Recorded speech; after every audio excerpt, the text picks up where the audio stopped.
तो हाय दोस्तों, जैसे कि आप बेताब थे उससे ज्यादा मैं भी बेताब था।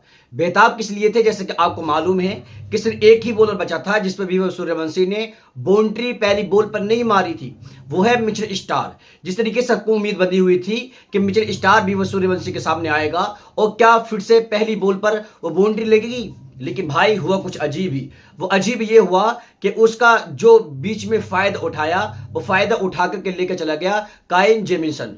उसने जिस तरीके से दूसरी बॉल पर ही वैभव सूर्यवंशी को आउट किया, भाई साहब जो उसका रिएक्शन था, जिस तरीके से उसने वैभव सूर्यवंशी की तरफ को देखा वो बिल्कुल अजीब था। और मैं आपको बता दूं, लेकिन मिचेल स्टार की अगर हम बात लेकर के आए तो पहली ही बॉल पर मिचेल स्टार की बाउंड्री यानी कि छक्का मारा, वो थे हमारे यशस्वी जायसवाल। और जो भी कुछ पूरी मैच के अंदर हुआ वो तमाम बातें इस वीडियो में हम आपको दिखाने वाले हैं। आप पूरी वीडियो में सही से जुड़े। कैसे हो दोस्तों? कल हम रेडी थे मिचेल स्टार्क वर्सेस वैभव के कॉन्टेस्ट के लिए, लेकिन कल इनिंग्स की पहली ही बॉल पे जायसवाल ने मिचेल स्टार्क का स्वागत छक्का मार के किया। फिर जायसवाल ने स्टार्क को बोला, hey Stark, it's coming too slow. फिर स्टार्क ने बोला, कमाइला, तेरा तो गेम बजाना पड़ेगा। और गेम बजा दिया भाई। तीसरी ही बॉल पे जायसवाल आउट। भाई ये तो शुरू होते ही खत्म हो गया यार। फिर मुझे लगा अब हमें देखने मिलेगा मिचेल स्टार्क वर्सेस वैभव, लेकिन उससे पहले ही काइली जेमिसन ने वैभव को बोल्ड कर दिया।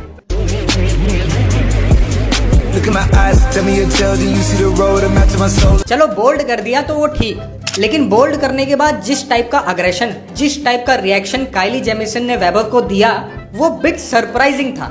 इसे देख के ये पता चलता है कि बॉलर्स कितने परेशान है वैभव से। मतलब एक एक्सपीरियंस्ड बॉलर, एक मैच्योर इंसान, एक 15 साल के बच्चे की विकेट लेने के बाद उसके मुंह पे जाता है, एग्रेशन दिखाता है, तालियां बजाता है। वैसे तो कल मिचेल स्टार्क ने भी काफी विकेट्स लिए कल, उसने तो कोई एग्रेशन नहीं दिखाया। बात तो सही है। ऐसी हरकतें प्रफुल्ल हींगे ने भी की थी जब उसने पहले मैच में वैभव को 0 पे आउट किया था। उसके बाद दूसरे मैच में प्रफुल्ल के एक ही ओवर में वैभव ने 4 छक्के मार के रिवेंज लिया। जिस राह पे तुम चल रहे हो बेटा, एक दिन बुरी तरह फंसोगे। अब आरआर और डीसी का नेक्स्ट मैच है 17 मई को। इस दिन मजा आएगा वैभव और काइली जेमिसन का बैटल देखने में। और परसों आरसीबी वर्सेस जीटी के मैच में विराट कोहली ने भी ऐसा अनयूजुअल, अनवांटेड रिएक्शन दिया था जब गिल का विकेट गिरा था। मतलब क्यों? अब ऐसा रिएक्शन कोई कोहली को दे दे तो इनके सो कॉल्ड लॉयल फैंस उस प्लेयर के कमेंट सेक्शन में जाके उसकी माँ बहन को गाली देने लगेंगे। अब कुछ मेरे कमेंट्स में भी आएंगे ये बोलने, तूने कोहली को कैसे बोला, तेरे घर में घुस के मारूंगा मैं तुझे। मैच की बात करते हैं। सबसे पहले तो इस फरेरा का आधार कार्ड अपडेट कराओ। फरेरा की जगह इसका नाम फरारी रखो, क्योंकि फरारी की स्पीड से ही इस आईपीएल सीजन में रन बना रहा है ये बंदा। जो बॉलर सामने आता है उड़ा देता है। अरे जो बॉलर सामने आता है उड़ा देता है। अरे कल बंदे ने 335 के स्ट्राइक रेट से फरारी चलाई। राजस्थान ने अगर इस बल्लेबाज को थोड़ा और ऊपर भेजा होता बैटिंग के लिए तो डीसी के बॉलर्स ऊपर ही चले जाते। और मैं आसमान की ऊंचाइयों में बाप रे। ऐसे ही रियान पराग ने भी बहुत दिनों बाद हाफ सेंचुरी मारी, बहुत दिनों बाद शानदार 90 रन मारे। मतलब धुआं खींच के धुआं कर दिया डीसी बॉलर्स को। अरे मैं तो पूरा काला हो गया यार। हाँ, बस बात अलग है कि राजस्थान हार गई। इस दुख भरे समय में वेब से काम नहीं चलेगा रियान भाई, बोतल खोलो बोतल। तक पिया। राजस्थान ने 225 बनाए। चेस करने उतरी दिल्ली। हाँ, ये वही दिल्ली है जो पिछले मैच में 75 पे ऑल आउट हो गई थी, लेकिन कल के मैच में ये वो दिल्ली नहीं थी, ये कोई और दिल्ली थी।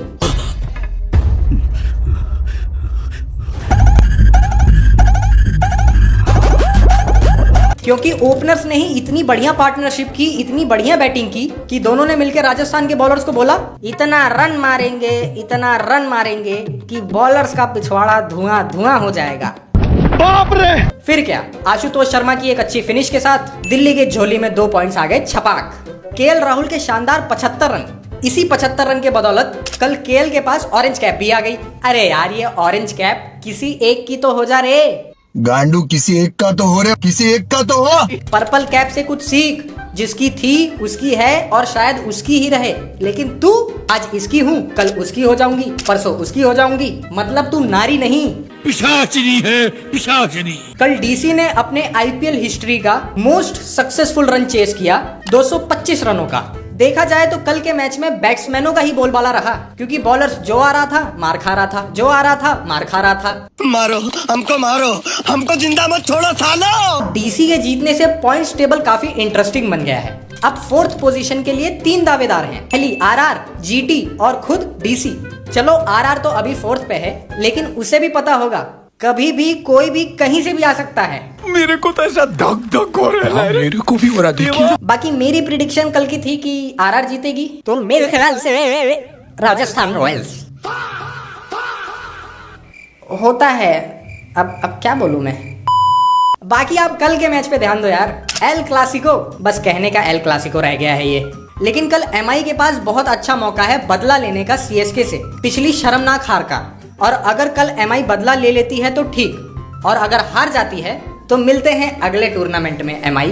खेल खत्म बेटा। मैं तो बोल रहा हूँ एमआई जीतेगी। मैनू माफ करी मां।